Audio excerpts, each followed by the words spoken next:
11 साल से सरकार यहाँ सही। चल रही थी, तो सड़कें क्यों टूटी हुई जी। पोल्यूशन क्यों इतना बढ़ा हुआ है, यमुना क्यों साफ नहीं हुई, जी। ये दो साल में तो गंदी नहीं हुई, जी जी कूड़े के पहाड़ क्यों कम नहीं हुए। जी।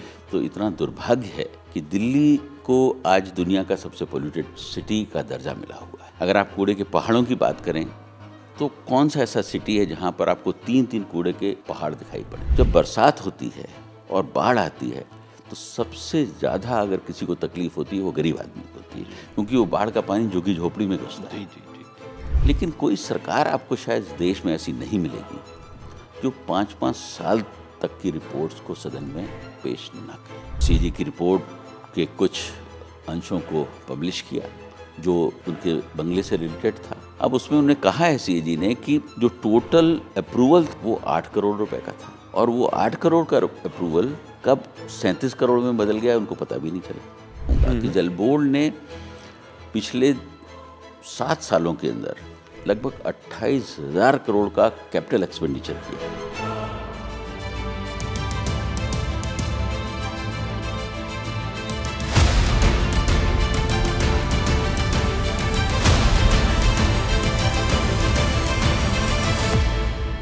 सभी को नमस्कार।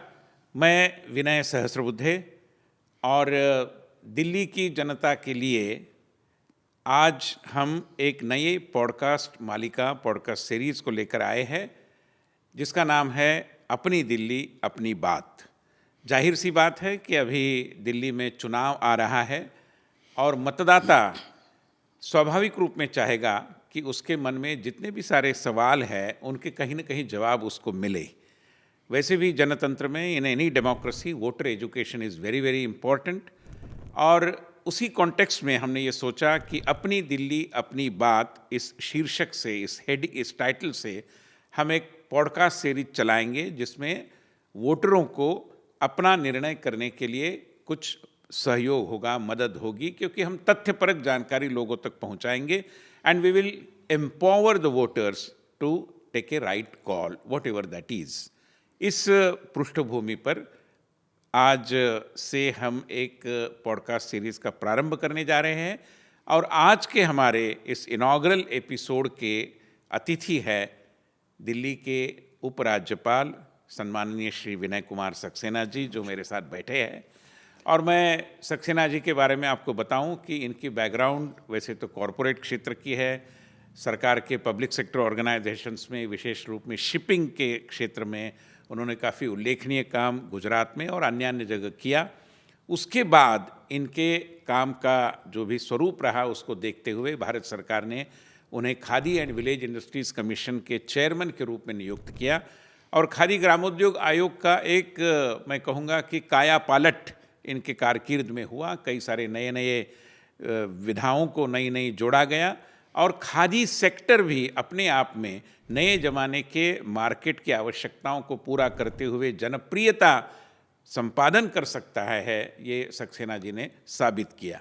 जाहिर है कि एक बार किसी की कुशलता साबित होती है तो और कुछ नया दायित्व तो उनके पास आता है और 2.5 साल पहले श्री विनय कुमार सक्सेना जी को दिल्ली के उपराज्यपाल का दायित्व मिला और तब से हम सभी दिल्ली वासियों के प्रतिपालक के रूप में as a guardian of the citizens of this union territory of Delhi Saxena ji काम कर रहे हैं।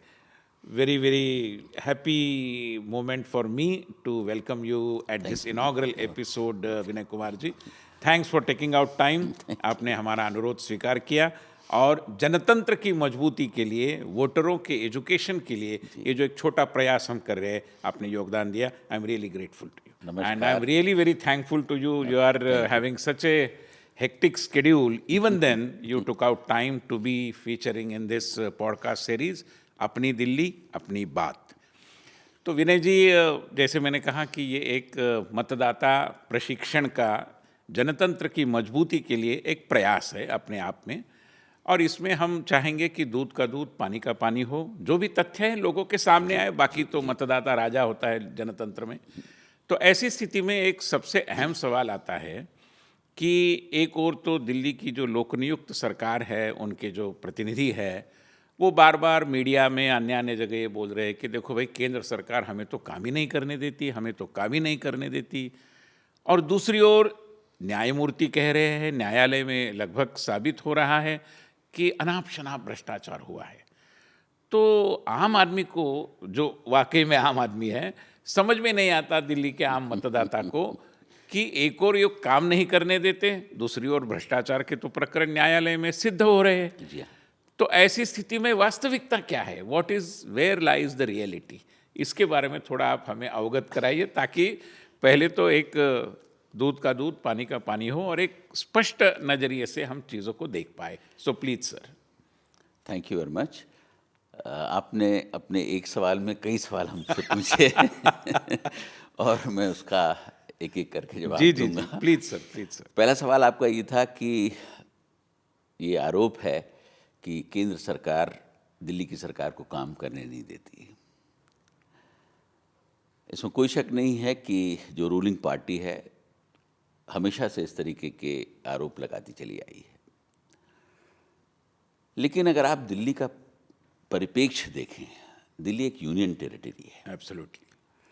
यूनियन टेरिटरी का मतलब है कि सेंट्रल गवर्नमेंट से गवर्न्ड स्टेट। तो यहाँ सेंट्रल गवर्नमेंट का हस्तक्षेप है। बिल्कुल है। और लेफ्टिनेंट गवर्नर सिर्फ लेफ्टिनेंट गवर्नर नहीं है, बल्कि वो एक एडमिनिस्ट्रेटर भी है स्टेट का। और ये बाबा साहब ने जो कॉन्स्टिट्यूशन बनाया उसमें ये जो है पद्धति रखी, जिसकी वजह से यहाँ लेफ्टिनेंट गवर्नर है या एडमिनिस्ट्रेटर है, आप उसे किसी भी नाम से बुलाएं। यहाँ पर जो पावर्स का डिवीज़न है वो बहुत साफ है। बहुत सारे डिपार्टमेंट हैं जो इलेक्टेड गवर्नमेंट के अंडर में हैं, जहाँ पर एलजी का कोई हस्तक्षेप नहीं है, और कुछ डिपार्टमेंट ऐसे हैं जो एलजी के अंडर में डायरेक्टली आते हैं। फॉर एग्जांपल पुलिस एलजी के अंडर में डायरेक्ट आती है, लैंड से रिलेटेड मैटर आते हैं, लॉ एंड ऑर्डर हमारे अंडर में आता है। और ये पहले से है, ये इसमें पहले कोई से मोदी सरकार ने कुछ नहीं, किया है ये ऐसा पहले से- शायद नहीं है। कोई ये पहले से ही है। ठीक। अब जल बोर्ड वो दिल्ली सरकार के अंडर में आता है, इलेक्ट्रिसिटी उनके अंडर में आती है, पीडब्ल्यूडी उनके अंडर में आती है, फॉरेस्ट डिपार्टमेंट उनके अंडर में आता है, फाइनेंस उनके अंडर में आता है। ये सारे डिपार्टमेंट जो हैं उनके डायरेक्टली अंडर हैं, जहाँ एलजी का कोई रोल नहीं है। जी। तो ये कहना कि एलजी का इंटरफेरेंस है या भारत सरकार का इंटरफेरेंस है, ये अपने में ही ये बताता है कि जब आप जो जनता से मैंडेट लेकर आते हैं जी और उसे पूरा नहीं कर पाते हैं, जी, तो आपको कुछ कहने के लिए तो चाहिए। सही बात है। मैं हमेशा ये कहता हूँ कि चलिए, ज़्यादातर आरोप मेरे ऊपर लगे हैं कि और मुझे तो आए हुए यहाँ 2.5 साल ही हुए हैं। 11 साल से सरकार यहाँ चल रही थी। सही सही। अगर 11 साल से सरकार चल रही थी तो सड़कें क्यों टूटी हुई हैं? जी पोल्यूशन क्यों इतना बढ़ा हुआ है? यमुना क्यों साफ नहीं हुई? ये दो साल में तो गंदी नहीं हुई। जी जी कूड़े के पहाड़ क्यों कम नहीं हुए? तो इसका एक ही आंसर है कि जब आप जनता के मैंडेट में फेल हो जाते हैं, जी जो आपको इतना बड़ा मैंडेट मिलता है, जी। तब आपको कोई ना कोई अलबाई चाहिए है जी। ये कहने के लिए कि भाई इन कारणों की वजह से मैं ये काम नहीं कर पाया हूँ। तो ये सच्चाई है। जी, मतलब एक ठिकरा फोड़ने के लिए एक Exactly. बहाना इस रूप में ही केवल इसको देखा जा रहा है। जब आप स्वयं अभी जैसे कह रहे हैं कि आप प्रशासन के लिए भी आपको प्रमुख माना गया है, ऐसा नहीं है कि सारा लोकनियुक्त सरकार देख पाए, तो स्वाभाविक रूप में लोगों के मन में भी एक सवाल आता है कि चाहे यमुना के प्रदूषण की बात हो जिसका जिक्र आपने किया, या ये जो कूड़े के ढेर जो लगभग मतलब माउंटेन्स बन जी, गए बिल्कुल, हैं, बिल्कुल। इनको निरस्त करने के बारे में आपने निर्देश दिए। आपने स्वयं जाकर देखा, हमने देखा कई बार चित्रों में, यमुना के बारे में भी जो आपके नियंत्रण में है वो सारा साफ है, मगर जो लोक नियुक्त सरकार के नियंत्रण में है शायद वहाँ की गंदगी हटी नहीं है। बिल्कुल ठीक है। ऐसा क्यों हो रहा है? मतलब ये लोग कुछ मतलब ये गुत्थी सुलझ नहीं लोगों को। देखिए, किसी भी स्टेट गवर्नमेंट की ये ड्यूटी होती है कि वो अपनी जनता को स्वच्छ पानी दे, जी स्वच्छ वातावरण दे, जी और उसके साथ साथ अच्छी सड़कें दे, जी अच्छा रहन सहन का एटमॉस्फेयर दे। लेकिन मुझे कहने में जरा सा भी शक नहीं है, और मैं पूरी जिम्मेदारी के साथ ये कह सकता हूँ कि पिछले 10-11 सालों में जो बेसिक कम्युनिटीज़ हैं उनके रख रखाव में बहुत गिरावट आई है। अब आप अगर पोल्यूशन की बात करें तो इतना दुर्भाग्य है कि दिल्ली को आज दुनिया का सबसे पोल्यूटेड सिटी का दर्जा मिला हुआ है। अगर आप कूड़े के पहाड़ों की बात करें तो कौन सा ऐसा सिटी है जहाँ पर आपको 3-3 कूड़े के पहाड़ दिखाई पड़े। यमुना जो यहाँ की लाइफलाइन होनी चाहिए थी, आज यमुना की ये हालत है कि वहाँ आप खड़े नहीं हो सकते हैं, उसको पानी को छूना तो बहुत दूर की बात है। गरीबों को अब अगर आप देखें तो जब पोल्यूशन हो रहा है या गंदा पानी मिल रहा है तो उसका सबसे ज़्यादा जो इम्पैक्ट है वो गरीब के ऊपर है। जी, स्वाभाविक। अमीर है वो एयर प्योरीफायर अपने रूम में लगा कर लगता है तो वो उस गंदी हवा से बच सकता है, लेकिन वो गरीब कहाँ जाए। सही बात है। झुग्गी झोपड़ी के अंदर जो है सबसे ज़्यादा गंदा पानी होता है। ड्रेनेज सिस्टम कोलैप्स कर गया है।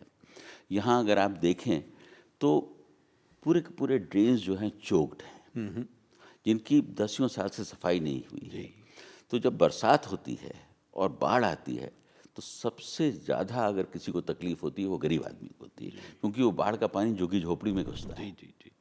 तो मतलब जो हाशिए पर है समाज का तबका, सबसे ज़्यादा वही ज़्यादा झेल रहा है। सबसे ज़्यादा इम्पैक्ट उसी के ऊपर होता है।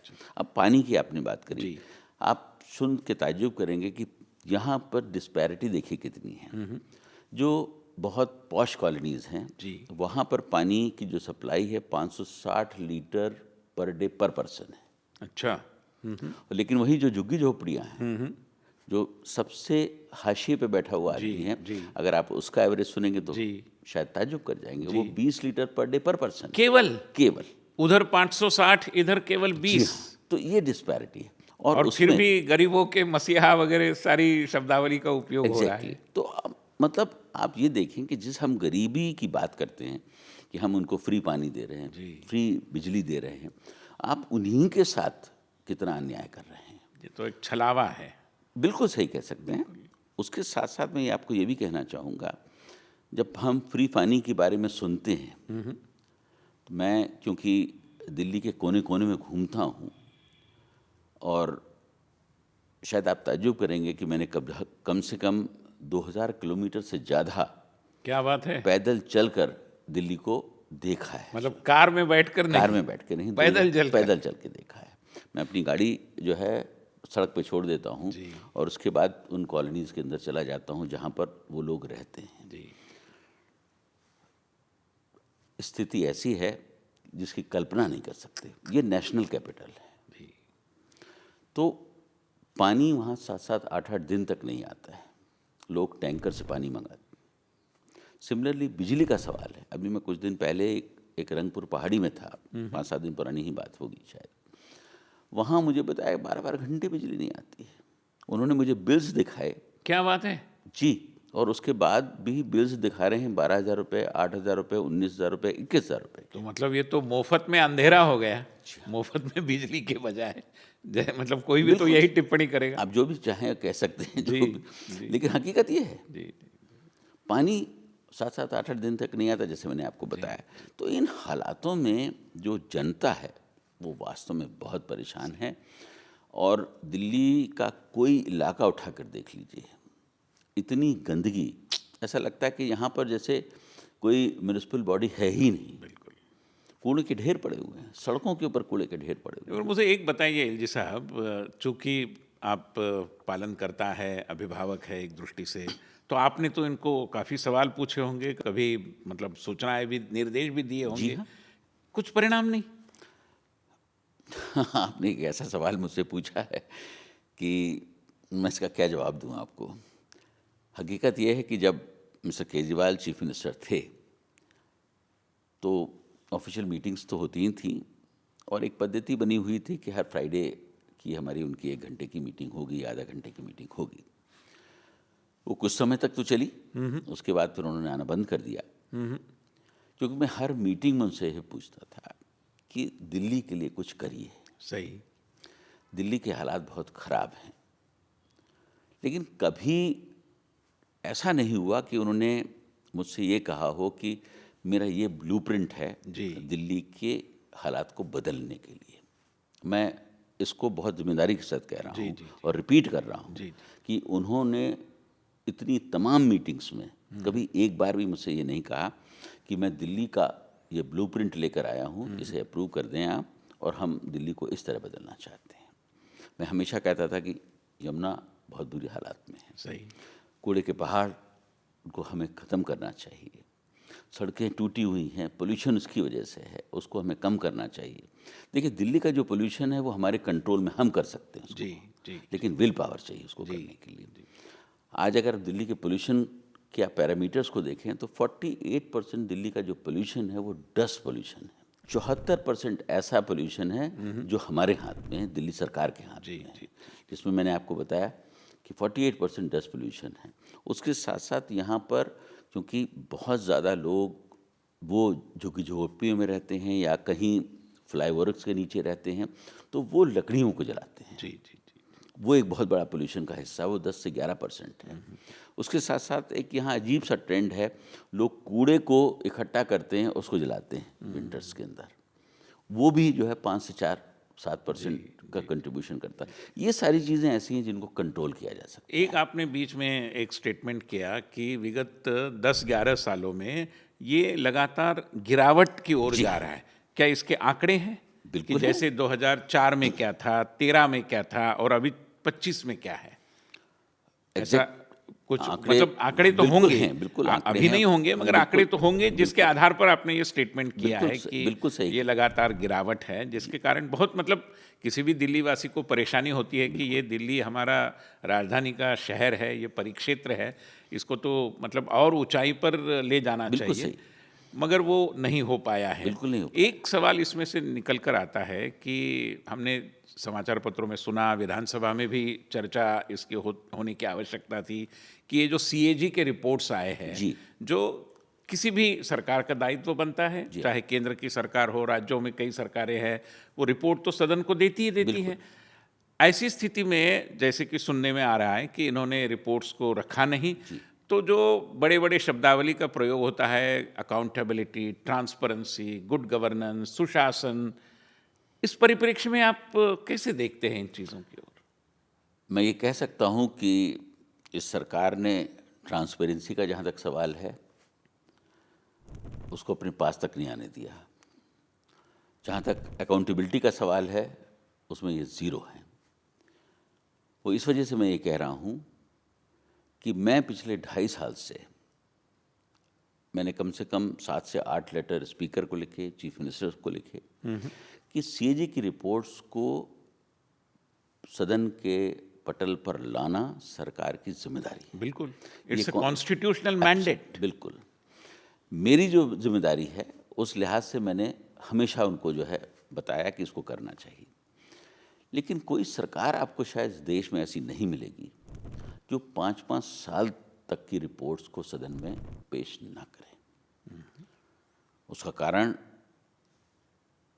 मैं समझता हूँ कि सभी को मालूम होगा, जी, क्योंकि सीएजी एक ऐसी बॉडी है जी, जब वो किसी भी विभाग का ऑडिट करती है तो बहुत गहन ऑडिट होता है, उसमें बहुत सारी चीज़ें निकल कर आती हैं और शायद वो लोग नहीं चाहते जी, कि जो सीडी के पैराग्राफ्स हैं या जो उनके कमेंट्स हैं वो पब्लिक तक पहुँचे। उसका एक उदाहरण अभी मैंने कुछ दिन पहले देखा कि एक न्यूज़पेपर ने सीजी की रिपोर्ट के कुछ अंशों को पब्लिश किया जो उनके बंगले से रिलेटेड था। अच्छा, और वो वास्तव में अपने में अचंभित कर देने वाली रिपोर्ट है। हाँ, जिसके शीश महल के रूप में जी चर्चा हाँ, होती है। जिसको शीश महल कहा जाता है। अब उसमें उन्होंने कहा है सीएजी ने कि जो टोटल अप्रूवल था वो 8 करोड़ रुपए का था और वो 8 करोड़ का अप्रूवल कब 37 करोड़ में बदल गया उनको पता भी नहीं चला। माय गुडनेस, यानी तो 351 5 गुना लगभग 351% वही, जो है वही। आप कॉस्ट बढ़ा देते हैं। उसमें जो आइटम्स लगे हुए हैं वो शायद जो है इतनी आसानी से किसी भी चीफ मिनिस्टर या किसी और डिग्निटरी के बंगलों में नहीं होंगे। दुनिया की जितनी भी लग्जरियस चीज़ें हैं वो सब वहाँ पर मौजूद हैं। ये आपके सामने है। तो इसी तरीके से जल बोर्ड है। जल बोर्ड के बारे में मैं ज़रूर कहना चाहूँगा कि जल बोर्ड ने पिछले 7 सालों के अंदर लगभग 28,000 करोड़ का कैपिटल एक्सपेंडिचर किया है। फिर एक बार कहिए, 28,000 करोड़ का कैपिटल एक्सपेंडिचर। जी हाँ। अच्छा, तब तो मतलब पानी ही पानी होना चाहिए सब लोगों को एकदम। बिल्कुल, लेकिन वो 28,000 का करोड़ का एक्सपेंडिचर कहाँ गया? जी, आज सीएजी भी पूछ रहा है, हम भी पूछते हैं कि वो खर्चा कहाँ हुआ है। 28,000 करोड़ के अंदर आप दिल्ली की एक एक पाइपलाइन को बदल सकते हैं। जी, यहाँ की जो इंफ्रास्ट्रक्चर है वो बहुत पुअर है, जी, जी, जी, जिसकी वजह से ये भी एक विडंबना है कि यहाँ पर 48% टू 50% वाटर का वेस्टेज होता है। सही सही। आज दिल्ली में जो पानी की जो रिक्वायरमेंट है वो करीब 1125 MGD की है और करीब 900 समथिंग MGD का प्रोडक्शन है। बिल्कुल। जो थोड़ा बहुत जो गैप है, अब आप उसके अंदर देखिए कि जो 925 MGD का जो आपका प्रोडक्शन है उसमें 50% तो आप वेस्ट कर रहे हैं। जी, तो वाटर की शॉर्टेज अगर नहीं होगी तो क्या होगा, जिसका आपके पास कोई अकाउंटेबिलिटी नहीं, सही बात है। कोई अकाउंट नहीं। तो इतना मिसमैनेजमेंट मैंने अपनी लाइफ में कभी नहीं देखा। सही बात है। और इसलिए मैं हमेशा कोशिश करता रहा कि इन बातों को एडजस्ट किया जाए, आप उन पर ध्यान दें, एक पूरी वाटर पॉलिसी बनाइए जिससे कि वाटर और सीवेज की जो समस्याएं हैं उनको दूर किया जाए। अब कितनी ऐसी जगह हैं जहां पर सीवेज और वाटर की पाइपलाइन पैरेलल जा रही हैं और एक दूसरे से मिक्स हो रही हैं। जी, जी, जी। तो जो लोग कहते हैं कि काला पानी आ रहा है, एक्चुअली वो सीवेज का पानी आ रहा है। गंदा पानी, गंदे मतलब बदबू वाला पानी आ रहा जी है। हाँ। तो आप सोचिए कि हम अपने ही जनता को क्या दे रहे हैं। मैं कुछ ऐसी जगहों पर मैंने विजिट किया जहाँ एक एक 1.5 फीट सीवेज का पानी सड़क पे बह रहा है माय और गुडनेस, कोई ऐसा नहीं कि वो बरसात का पीरियड था। अनइमेजिनेबल। जी हाँ, बरसात का पीरियड नहीं, यही इन्हीं दिनों में, और बच्चे उसी में खेल रहे हैं, बच्चे उसी पानी में से गुजरकर स्कूल जा रहे हैं। हम कहाँ हैं? सही बात है। मैं समझता हूँ कि देश का जो पूरेस्ट ऑफ पूअर स्टेट होगा उसमें भी ये सीन आपको मतलब देखने को बीमारियां नहीं फैलेगी तो क्या होगा, यही होगा। मिलेगा। तो जब आप कहते हैं कि हम गरीबों के साथ खड़े जी, हैं, हम गरीबों को फ्री इलेक्ट्रिसिटी दे रहे हैं, फ्री पानी दे रहे हैं, लेकिन आप इन गरीबों को जो बीमारियां दे रहे हैं उसका क्या है? उसका क्या है? नहीं, एक सवाल इसमें से और भी निकल कर आता है, क्योंकि लोक कल्याण के कार्यक्रम, विकास की योजनाएं, ये तो एक साझी रिस्पॉन्सिबिलिटी होती है। केंद्र भी काम करता है, राज्य भी करता है। और हमने देखा कि आयुष्मान भारत कार्ड जैसी योजना है, आयुष्मान भारत योजना है, कुल मिलाकर PMJAY या जितनी सारी, इनको बहुत सारे राज्य, मतलब जो केंद्र सरकार जिस दल की है उसके विपरीत दल वाले राज्य भी, कई राज्य ऐसे हैं जो उस पर अमल कर रहे हैं। बिल्कुल ठीक है। मगर सुनने में आता है कि मतलब यहाँ तो बिल्कुल उन्होंने नकार ही दिया ऐसी योजनाओं को अमल करने में। तो ये जो कन्फ्रंटेशन का अप्रोच है, मतलब विकास की गंगा गरीब के दरवाजे की चौखट पर न पहुँचे, इस पद्धति का एक अड़ियल रुख जो है, इसको कैसे मतलब देखा जाए? देखिए, मैं आपको कहूँगा कि मैंने मिस्टर केजरीवाल से और ख़ासतौर से अभी जो मुख्यमंत्री हैं आतिशी जी से भी जी, एक बार नहीं अनेकों बार कहा है कि जो कन्फ्रंटेशन की जो राजनीति जी, होती है जी, जी, उससे कभी भी जो है न पार्टी का और न जनता का भला होता है। हो सकते हैं कुछ मुद्दे ऐसे हों जिस पर आपके विचार और सेंट्रल गवर्नमेंट के विचार अलग अलग हों, लेकिन जहाँ पब्लिक गुड का सवाल हो, जहाँ पब्लिक के वेलफेयर का सवाल हो, वहाँ पर किसी कन्फ्रंटेशन की गुंजाइश नहीं होनी चाहिए। बिल्कुल। आपने आयुष्मान भारत की बात करी, मैंने खुद कम से कम 4 से 5 बार कहा, लेटर भी लिखा, कोर्ट में भी केसेस फाइल हुए, कोर्ट के भी डायरेक्शंस हुए, लेकिन आज तक इसको इम्प्लीमेंट नहीं किया गया। मतलब कोर्ट के डायरेक्शंस को इम्प्लीमेंट ना करना, ये अपने में भी एक बहुत कोई कारण नहीं उनकी ओर से दिया जाता, उसका कोई कारण नहीं है। मतलब चुप्पी साधते हैं। अच्छा, वो ये कहते हैं कि भाई हम अपना एक अलग जो है सिस्टम बनाएंगे, उसी के तहत हम ये सारे बेनिफिट देंगे। लेकिन ना मगर वो हो तो बनता नहीं है। रहा। सुनने में ये भी आता है एलजी साहब कि दिल्ली सरकार द्वारा नियंत्रित जितने मेडिकल कॉलेजेस हैं उसमें कई पद बरसों से रिक्त हैं, भरी मतलब डॉक्टरों की नियुक्तियां ही नहीं हो रही। जी हाँ, ये भी बिल्कुल सही है। और जो कुछ हैं उनको उन्होंने सेलेक्ट करके रखा हुआ है, जो चले आ रहे हैं बहुत समय से, उनको कोई चेंज भी नहीं किया जाता है। करप्शन हाईएस्ट लेवल के ऊपर है। आपने हॉस्पिटल का सवाल उठाया तो मैं कहना चाहूँगा कि कोविड के पीरियड में 24 नए हॉस्पिटल बनाने का अनाउंसमेंट किया गया जी। और ये कहा गया कि 1 साल के अंदर उनको बना दिया जाएगा। काम भी शुरू हो गया इस पर। लेकिन आज 2025 शुरू हो गया है। इन 4-5 सालों में कोई हॉस्पिटल 25% बना है, कोई 40% बना है, कोई 60% बना है, कोई 80% बना है, कोई 90% के आसपास बना है। लेकिन वो बिल्डिंग 24 जो हैं वो तो बन रही हैं, जिसमें कि लगभग 4,500 करोड़ रुपए खर्च हो चुका है। लेकिन इस कॉस्ट एस्केलेशन को देखिए कि अब अगर उन बिल्डिंग्स को पूरा करना है तो उसमें 10,000 करोड़ की रिक्वायरमेंट है। क्या बात है। जी हाँ। और सुनिए, उसके साथ साथ आप किसी सरकार की प्लानिंग का एक, मैं समझता हूँ, एक जीता जाता जो है एग्जाम्पल है कि 24 हॉस्पिटल तो आपने प्लान कर लिए, जी। लेकिन आपने ये प्लान नहीं किया कि उसमें कितने डॉक्टर्स को लगाया जी। जाएगा, वो कहाँ से आएंगे। वो कितनी नर्सेस वहाँ पर काम करेंगी, कितना और सपोर्टिंग स्टाफ उसमें काम करेगा, इक्विपमेंट्स कहाँ से आएंगे। अगर वो उन सारी चीज़ों को अगर आप जोड़ लें, इसमें करीब 38,000 लोगों की रिक्वायरमेंट है।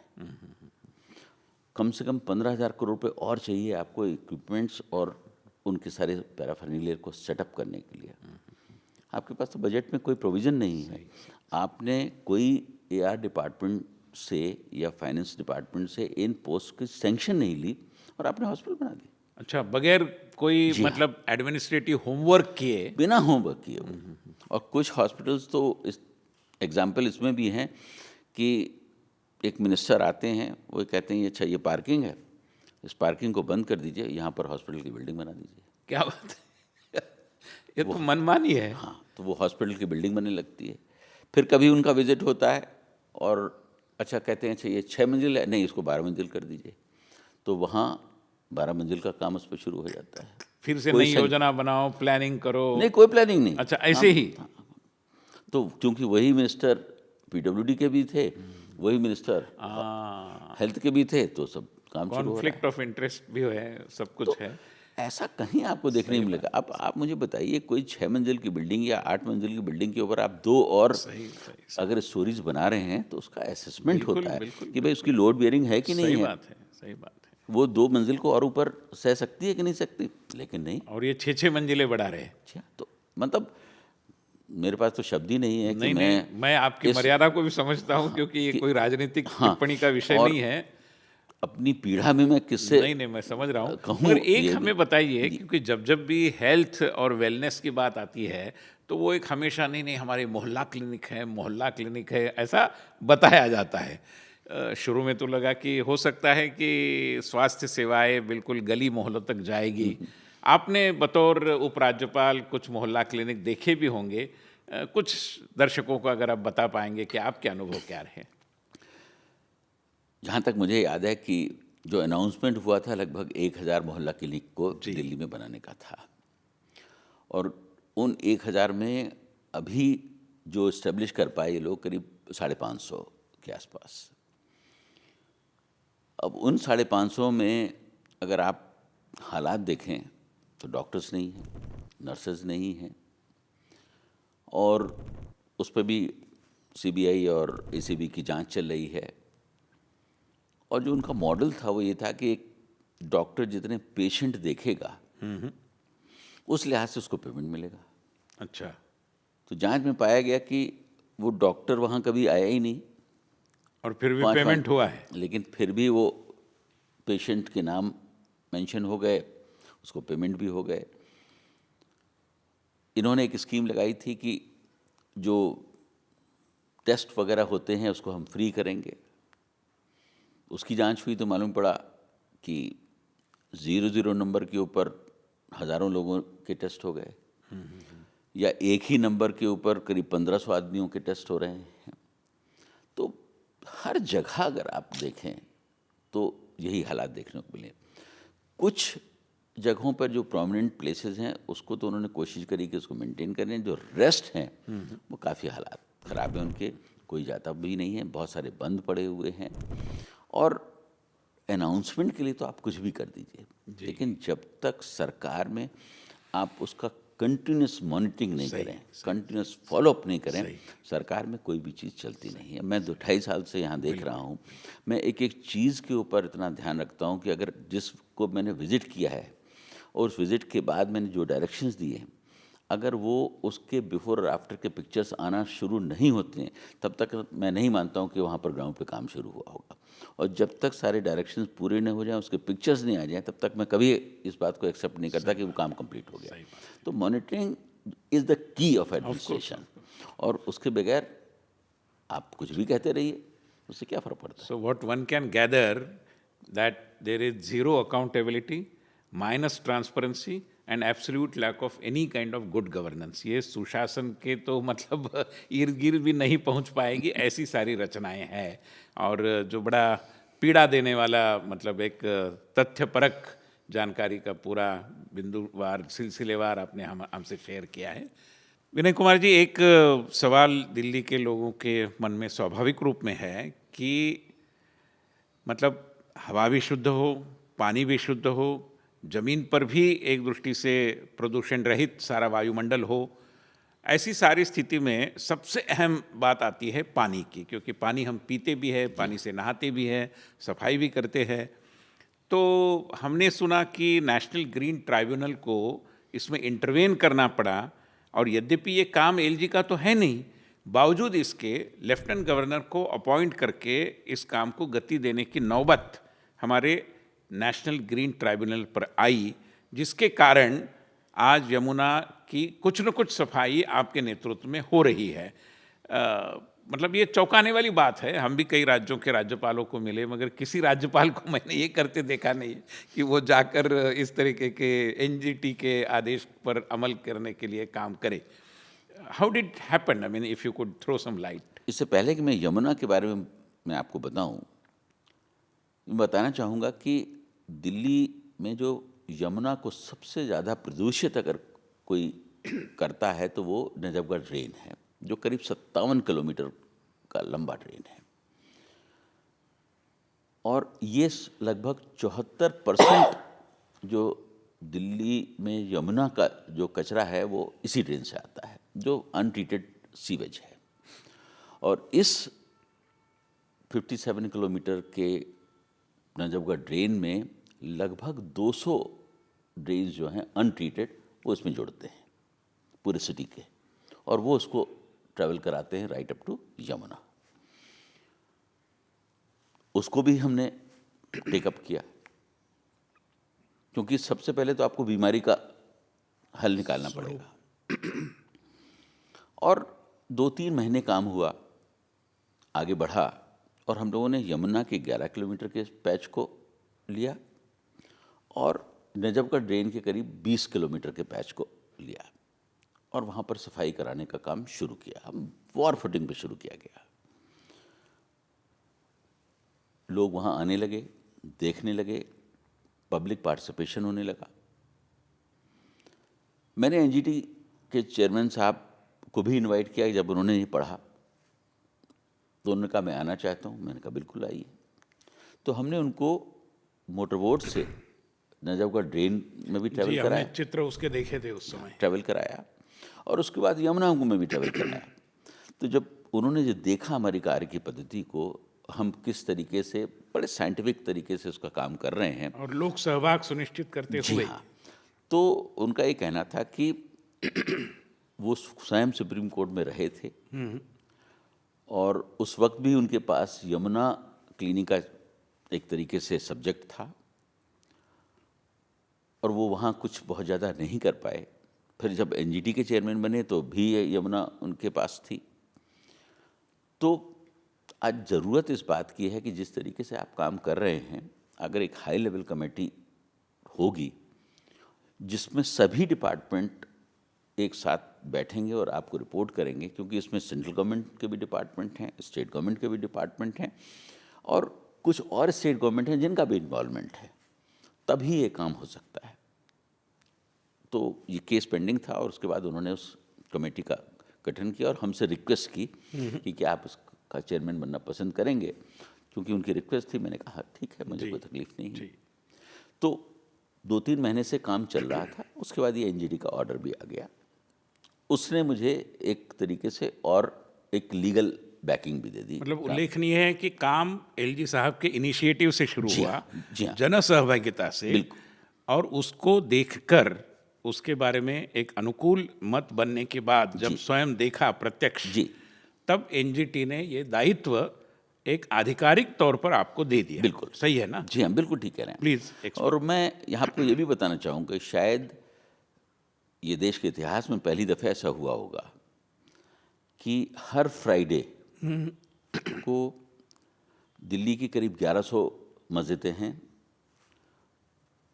फ्राइडे की नमाज के बाद वहाँ के मौलाना ये बयान देते थे कि दिल्ली में यमुना की सफाई का काम एलजी साहब कर रहे हैं, हमें उन्हें सहयोग देना है, यमुना को गंदा नहीं करना है। क्या बात है। इसी तरीके से जो यमुना के फ्लड प्लेन पे जितने भी मंदिर हैं, उन सब मंदिरों के पुजारियों को बुलाया गया, उनको ट्रेनिंग दी गई कि यमुना में सफाई की जिम्मेदारी आपकी भी है। बिल्कुल। मंदिर में गंदगी नहीं होनी चाहिए और जो गंदगी हो रही है उसको आप यमुना में नहीं फेंकेंगे। उसका भी बहुत असर पड़ा। इसी तरीके से संडे के मास में चर्चेस से भी इस बात की उद्घोषणाएं होने लगी। तो मैंने कोशिश की थी कि इसको एक पब्लिक मूवमेंट बनाएं और तभी हम इसको अचीव कर सकते हैं। मेरा अपना मानना है कि कुछ चीज़ें ऐसी होती हैं जिसमें पब्लिक पार्टिसिपेशन बहुत ज़रूरी है। एब्सोल्युटली। सरकार हर काम नहीं कर सकती। आपने खादी कमीशन में भी दिखाया जी हाँ। तो वो धीरे धीरे सिलसिला चलता चला गया, लोग उससे जुड़ते चले गए। बहुत सारे कॉलेजेस के लोग आते थे अपना श्रमदान देने के लिए और वो 11 किलोमीटर का स्ट्रेच लगभग 6 महीने के अंदर बिल्कुल नीट एंड क्लीन हो गया था। अच्छा। मैंने नेवी से रिक्वेस्ट करके एक बहुत ही अच्छी एयर कंडीशन मोटर बोट भी यहाँ मंगाई और मेरा अपना मानना था कि जब लोग नदी से जुड़ेंगे और जब देखेंगे तभी इसको हम सफाई करने में सफल होंगे। तो वो भी बोट भी आ गई, हाइड्रोग्राफिक सर्वे भी हुआ और उस बोट को हमारे चलाने का प्लान था। एनजीटी के चेयरमैन साहब भी हमारे साथ उस बोट में ट्रैवल किया उन्होंने। केजरीवाल साहब हम मुझसे लगातार मिलते थे और हमेशा कहते थे कि साहब ये बड़ा अच्छा काम है आप कर रहे हैं और आप ही इस काम को कर सकते हैं, मैं तो नहीं कर पाया और चलिए हम भी आपके साथ हाथ इसमें लगाएंगे। हमने कहा यू आर मोस्ट वेलकम जी, क्योंकि ये काम तो आपका था। बिल्कुल बिल्कुल। लेकिन मुझे करना पड़ रहा है क्योंकि ये हुआ नहीं और मतलब इसमें कोई बुरा मानने की सरकार का जो दायित्व था जी, वो एक दृष्टि से राष्ट्रपति नियुक्त उपराज्यपाल को करना पड़ा जी। और कम से कम 10 बार जब हमारी उनसे मुलाकात हुई तब उन्होंने हमेशा अप्रिशिएट इस बात के लिए किया कि आप बहुत अच्छा काम कर रहे हैं, बहुत अच्छा कर रहे हैं। और फिर मैंने उनको एक बार इनवाइट किया कि आप नजफगढ़ ड्रेन आकर देखिए। तो सबसे जो ताज्जुब की बात है कि एक मुख्यमंत्री जो लगभग 8-9 साल से स्टेट का मुख्यमंत्री है, उसको इस बात की जानकारी नहीं थी कि दिल्ली के अंदर 57 किलोमीटर का कोई नजफगढ़ ड्रेन जैसी भी चीज़ है। अच्छा, जानकारी तक नहीं थी? कोई जानकारी नहीं थी उनको, अज्ञान था बिल्कुल। और मैं उसके पहले मैं कम से कम 5-6 बार विजिट कर चुका था, फिर उन्होंने मेरे साथ उसका विजिट किया और तब देखा कि इसकी क्या हालत है। चलिए ठीक है, सिलसिला चलता रहा और एक दिन अचानक जो है सुप्रीम कोर्ट ने मेरे इस काम के ऊपर जो है स्टे कर दिया और उसके बाद से आज करीब 14 से 15 महीने हो गए हैं। और ये स्टे क्यों आया? वो इसी वजह से आया कि एनजीटी का जो ऑर्डर था जिसमें उन्होंने मुझे इस हाई लेवल कमेटी का चेयरमैन बनाया था, केजरीवाल साहब ने शायद समझा कि अगर यमुना की सफाई हो गई जो मैं नहीं कर पाया 8-9 सालों में, तो उसका क्रेडिट जो है एलजी साहब को मिल जाएगा, तो मेरे लिए तो बड़ा ख़राब हो जाएगा। तो इसलिए वो उन्होंने जो है SLP फाइल करी और इमीडिएटली उनको स्टे मिल गया। तब से आज करीब 16 महीने से या 17 महीने से जो है मतलब स्टे चल रहा है। कितनी दुर्भाग्यपूर्ण बात है कि यमुना की सफाई का जो एक मिशन, मैं तो कहूँगा ये मिशन था जो हाथ में लिया था, उसके खिलाफ लोकनियुक्त मुख्यमंत्री जी गए उस समय के, और उन्होंने इस सफाई के काम कर पर भी एक प्रतिबंध लाया सुप्रीम कोर्ट के माध्यम से। मैं मानता हूँ कि ये तो एक हिपोक्रेसी की परमावधि है अगर मैं कहूँ, क्योंकि काम तो चलने देना चाहिए था। और जब आपके यहाँ आकर वो भूरी भूरी प्रशंसा कर रहे हैं और दूसरी ओर जाकर उसमें अड़ंगेबाजी कर रहे हैं, मैं मानता हूँ कि दिल्ली की जनता का ये दुर्भाग्य है कि इस तरीके की घटनाएं हो। यद्यपि मैं राजनीतिक टिप्पणी नहीं करना चाहता क्योंकि आपके पद की एक गरिमा है और मैं भी अपनी मर्यादा का उल्लंघन नहीं करना चाहता, मगर मुझे जैसे जल की बात हमने कही, जल प्रदूषण की, वैसे स्थल प्रदूषण की भी बात है। और जब मैं स्थल प्रदूषण की बात करता हूँ तो वो माउंटेन्स ऑफ गार्बेज मेरे सामने आते हैं आंखों के, जिसको दिल्ली वासियों ने देखा भी है और ये उम्मीदें लगाई है कि कभी न कभी ये धराशायी हो जाएंगे, ये हट जाएंगे, हवा भी साफ सुथरी हो जाएगी। If you could just tell us about that. उसकी भी लगभग सेम स्टोरी है।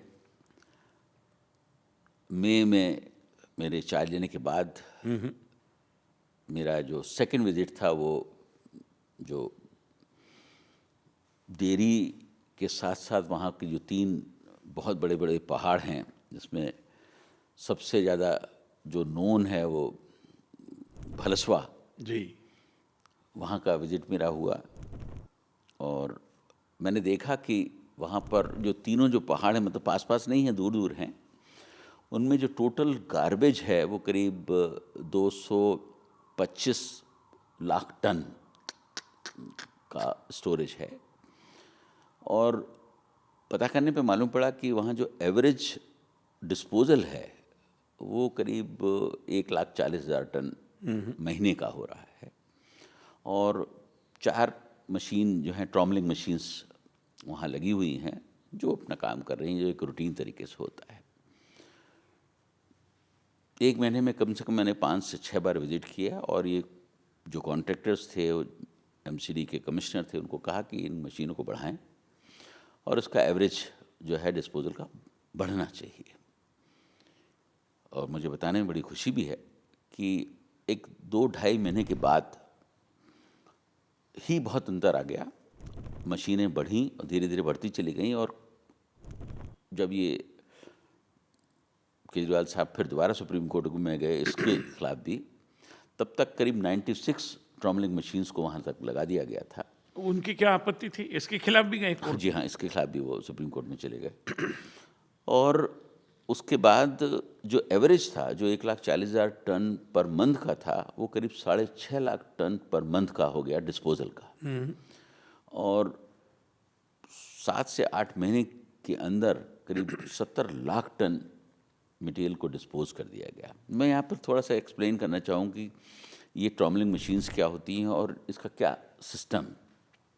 ट्रॉमलिंग मशीन्स जो हैं, जो कूड़ा होता है जी, उसकी प्रोसेसिंग करती हैं। जी, जब उसकी प्रोसेसिंग होती है तो उसमें 3 आइटम्स जो हैं वो निकलते हैं। एक इनर्ट कहलाता है, इनर्ट जो धूल मिट्टी होती है। दूसरा होता है CND वेस्ट। उसमें जो सेकेंड स्टेज पे जो ट्रॉमलिंग मशीन से जो प्रोडक्ट निकलता है वो गिट्टी, कंकड़, पत्थर जो हैं, जिसको CND वेस्ट कहा जाता है। और थर्ड आइटम जो होता है वो RDF कहलाता है। RDF का मतलब है कि जो रेजिडुअल फ्यूल जो है, जिसमें जूते, चप्पल, कपड़े, प्लास्टिक, इस तरीके की चीज़ें हैं जो एज ए फ्यूल यूज़ कर सकते हैं, जो जला सकते हैं, वो निकल कर आती हैं। तो ये 3 प्रोडक्ट जब निकलते हैं तो उनका डिस्पोजल भी चाहिए है। तो मैंने सबसे पहले माननीय गडकरी जी से रिक्वेस्ट की कि आपके रोड्स का इतना बड़ा कंस्ट्रक्शन नेटवर्क है और अगर आप हमारा इनर्ट और CND वेस्ट अपने यहाँ यूज़ करेंगे तो हमारा बहुत सारा डिस्पोजल हो जाएगा। ही एग्रीड इमीडिएटली। तो 40 लाख टन का कमिटमेंट उन्होंने NHAI से करा दिया। तो वो तुरंत जो है NHAI उसको उठाना उसने शुरू कर दिया। जो RDF था उसको मैंने सब पहली दफ़े उसकी कैलोरी वैल्यू को चेक कराया। अच्छा, इसके पहले ऐसा अध्ययन हुआ भी नहीं कभी था? नहीं हुआ था। और जब मैंने ये बात अपने अधिकारियों को कही कि आप इसकी कैलोरीफिक वैल्यू को जरा टेस्ट कराइए, तो उनको समझ में नहीं आया कि ये कहना क्या चाहते हैं और करना क्या चाहते हैं। लेकिन बहुत इंसिस्ट करने के बाद उन्होंने इसको कराया। उसके बाद उसकी जो कैलोरीफिक वैल्यू थी वो करीब 2200 के आसपास निकल कर आई। मेरा अपना मानना था कि क्योंकि ये जो प्रोडक्ट इसके अंदर हैं इसमें वैल्यू ज़्यादा होनी चाहिए, तो उसको फिर वॉश कराया गया। वॉश कराने के बाद करीब उसकी वैल्यू जो है 3200 से 3400 बढ़ गई। अगर आप कोल से कंपैरिजन करें इसको, तो कोल की जो कैलोरीफिक वैल्यू होती है वो करीब 3500 से 4000 होती है, जो सेकंड ग्रेड का होता है, और जिसकी वैल्यू जो है 8 से 9000 रुपये पर टन होती है। तो मैंने एक सीमेंट कंपनी से कांटेक्ट किया कि ये आरडीएफ यहाँ पर है और इसकी कैलोरीफिक वैल्यू इतनी है, हम आपको इसको 100 रुपये पर टन में देंगे।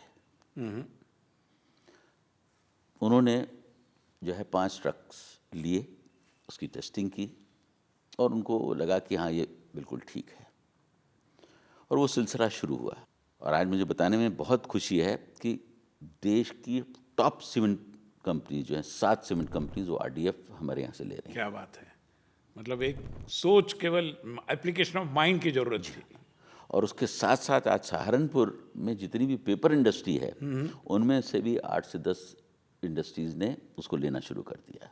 मेरी सोच थी कि फिरोज़ाबाद में जहाँ पर चूड़ी का इतना बड़ा काम होता है, वहाँ वही फर्नेसेस होती हैं, वहाँ पे इसको यूज़ किया जाए, लेकिन समहाउ वो नहीं हो पाया क्योंकि वो फिर सुप्रीम कोर्ट चले गए जी। और वो स्टे तो नहीं हुआ, लेकिन मैंने मॉरली फिर अपने को विड्रॉ कर लिया, क्योंकि जब सुप्रीम कोर्ट चले गए तो फिर मेरे लिए वहाँ जाना ठीक नहीं था, तो वहाँ पे मैंने उसको जाना भी बंद कर दिया। तो ये एक विडम्बना है कि कोई व्यक्ति अपने ही स्टेट में जिसका वो चीफ मिनिस्टर हो और जहाँ कोई अच्छा काम हो रहा हो उसको रोक कैसे सकता है? ये कैसी मानसिकता है, मेरी समझ के बाहर है। नहीं, फेयर इनफ। मतलब जो ध्यान में आ रहा है एक दृष्टि से पब्लिक एजुकेशन, मैं इसी को कहूँगा, क्योंकि एक और तो ऐसा है कि न मैं काम करूँगा न आपको करने दूंगा। मतलब ये कितनी भयंकर घटना है, क्योंकि दिल्ली वासियों को जो न्याय मिलना चाहिए वो नहीं मिल रहा। बावजूद इसके मगर एलजी साहब, हमारे जैसे जो हर रोज़ समाचार पत्र पढ़ते हैं, टीवी देखते हैं, रिक्शा में देखते हैं कि इश्तहार लगे हुए हैं, तो समझ में नहीं आता कि इतनी मतलब अपने काम की जाहिरात करते हुए और उस पर अनाप शनाप खर्चा करते हुए, हमने सुना है कि कई गुना एडवर्टाइजिंग बजट भी इन्होंने बढ़ाया। तो ये क्या सिलसिला है? मतलब इतना सारा शोरगुल अपने न किए हुए काम के बारे में अगर हो रहा है तो दिल्ली की जनता कैसे देखे इसकी ओर? ये सवाल एक ऐसा है कि वास्तव में सभी को इसकी जानकारी होनी चाहिए इसके आंसर की। जब शीला दीक्षित जी चीफ मिनिस्टर थी दिल्ली की जी, तो उनका पब्लिसिटी का बजट, मैंने वो पेपर्स देखे हैं, किसी साल 11 करोड़ का था, कभी 14 करोड़ का हुआ, कभी 22 करोड़ का हुआ। इसी तरीके के उनके बजट हुआ करते थे। लेकिन इस गवर्नमेंट के आने के बाद जो पब्लिसिटी का बजट है वो 665 करोड़ तक पहुंच गया साल का। 665? जी हाँ, 665 करोड़? जी हाँ, माय गुडनेस। और इस बजट के माध्यम से उन्होंने एडवर्टाइजमेंट्स देने शुरू किए, इलेक्ट्रॉनिक मीडिया पे भी गए, प्रिंट मीडिया पे भी गए, और वो शायद इसके माध्यम से मीडिया को कंट्रोल करना चाहते होंगे। जी, यही नियत हो सकती है। और दूसरी बात यह कि एडवर्टाइजमेंट्स देकर जो आपने नहीं किया है उन चीज़ों को छुपाने की भी कोशिश जी, जी, जी। करते हैं, क्योंकि पब्लिक अगर देख रही है कि एडवर्टाइजमेंट आ रहा है कि यहाँ ये हुआ है, तो आप मानेंगे कि भाई हो सकता है ये हुआ हो। तो ये एक बड़ी अजीबगरीब बात है। और अगर पिछले 8-9 सालों का हिसाब देखें तो करीब 3,500-4,000 करोड़ रुपए जो है वो सिर्फ एडवर्टाइजमेंट के ऊपर खर्च हुआ है। आप इमेजिन करिए कि अगर ये पैसा गरीबों को उनके मकान बनाने में खर्च हुआ होता तो हज़ारों लोग जो झुग्गियों में रह रहे हैं उनको पक्के मकान मिल जाते। जी जी जी। लेकिन उससे फ़ायदा क्या हुआ? और एक व्यक्ति को पब्लिसिटी की इतनी ज़रूरत क्या है? सही बात है। अगर आप अच्छा काम कर रहे हैं तो हो सकता है कि आपको मीडिया बहुत न दिखाए, लेकिन एक समय ऐसा आएगा जब उसको मजबूरन दिखाना पड़ेगा कि हाँ भाई ये काम हो रहा है और मुझे दिखाना है। नहीं, बिल्कुल आपने मतलब जो आंकड़े आपने दिए वो तो इतने चौंकाने वाले हैं कि कहाँ 11 करोड़ 14 करोड़ और कहाँ 665 करोड़। जी। मैं मानता हूँ कि दिल्ली की जनता को केवल पब्लिसिटी के आधार पर एक दृष्टि से दिग्भ्रमित करने की एक कोशिश जो आपके जो आंकड़े दिए उसके आधार पर हमें लगता है। और इसी संदर्भ में मेरा अंतिम सवाल आपके सामने ये है कि एक लेफ्टिनेंट गवर्नर, केंद्र सरकार, अभी न्यायालयों ने कुछ भूमिका निभाई वो अपनी जगह है, और एक लोक नियुक्त चुनकर आया हुआ व्यक्ति प्रधानमंत्री, मैं नाम भी नहीं लेना चाहता क्योंकि मैं इसको राजनीतिक रंग नहीं देना चाहता, इनमें जो एक आपसी समन्वय सौहार्द होना चाहिए उसके लिए आपने तो काफ़ी कोशिशें की होगी, इनकी ओर से क्या रिस्पॉन्स था? देखिए, आपने जो सवाल पूछा है उसके आंसर में मैं इतना कह सकता हूँ कि मैंने स्वयं उनको कहा कि चलिए हम प्रधानमंत्री जी के साथ चलते हैं, मिलते हैं। क्या बात है। और मैंने उनको ये भी कहा कि मुझे उनके साथ काम करने का सौभाग्य है जी और मैं उनकी नेचर को जानता हूँ जी। कि वो कभी डेवलपमेंट के किसी भी काम में, चाहे किसी की सरकार हो, कभी नहीं, देखा है बीच ना में हमने नहीं आएंगे, कई बीच राज्यों में में देखा है। मैंने उनको इतना तक बताया, वो ये हमसे अक्सर कहा करते थे कि शायद आपको तो प्रधानमंत्री जी गाइड करते होंगे, एचएम गाइड करते होंगे। तो मैंने उनको बताया जब तक मेरी उनसे मुलाकात होती थी कि मेरे पास प्रधानमंत्री जी का फ़ोन सिर्फ एक बार आया है, और वो भी उस वक्त आया जिस वक्त बाढ़ आई हुई थी यहाँ, और वो अमेरिका में थे। जी जी जी। और वहाँ से उन्होंने कॉल करके मुझे कहा कि भाई आप ध्यान रखिएगा लोगों का नुकसान ना होने एक पाए। चिंता के कारण आया दिल्ली इसके की अलावा स्थिति उन्होंने कभी मुझे आज तक कभी फ़ोन नहीं किया कि भाई दिल्ली में क्या हो रहा है। मैं इंडिपेंडेंट हूँ, अपने ढंग से काम कर रहा हूँ, और मैंने डेवलपमेंट के ही काम किए हैं। यहाँ पर कोई रिस्ट्रिक्शन मेरे ऊपर नहीं है किसी भी तरीके का, लेकिन उनकी अपनी सोच है। तो जो संवाद होने की जरूरत थी उसको भी उन्होंने नकार दिया, लगभग ऐसा ही कह सकते हैं हम। आप बिल्कुल सही कह रहे हैं, आप इसको ऐसे ही कहा जा सकता है। मतलब आपने जो उनको सुझाव दिया था जी हाँ। उसको उन्होंने स्वीकारा नहीं, दुर्भाग्यवश। मैं मानता हूँ कि यही कारण है, क्योंकि चर्चा के लिए व्यक्ति तब उत्सुक रहता है जब उसके पास कहने के लायक कुछ है, प्रामाणिकता है, इरादे नेक है, उद्देश्य एक वाकई जनहित का है। मगर वो न होने के कारण क्या होता है, किस तरीके के एक दृष्टि से संवादहीनता को और मजबूत करने की कोशिश उस एक व्यक्ति के द्वारा, और दूसरे ओर से सारी चीज़ों को छिपाने की और उसके ऊपर कुछ एक नया आवरण एडवर्टीजमेंट के माध्यम से डालने की जो कोशिश होती है, उसके कुछ बिंदु मैं मानता हूं कि वोटर एजुकेशन के इस प्रयास में माननीय एलजी साहब ने हमारे सम्मुख रखे हैं। हम जानते हैं कि विषय बड़े संवेदनशील होते हैं और इस पद की भी अपनी एक गरिमा है, और हम भी नहीं चाहते कि कहीं हमारे कारण इसको ठेस पहुँचे।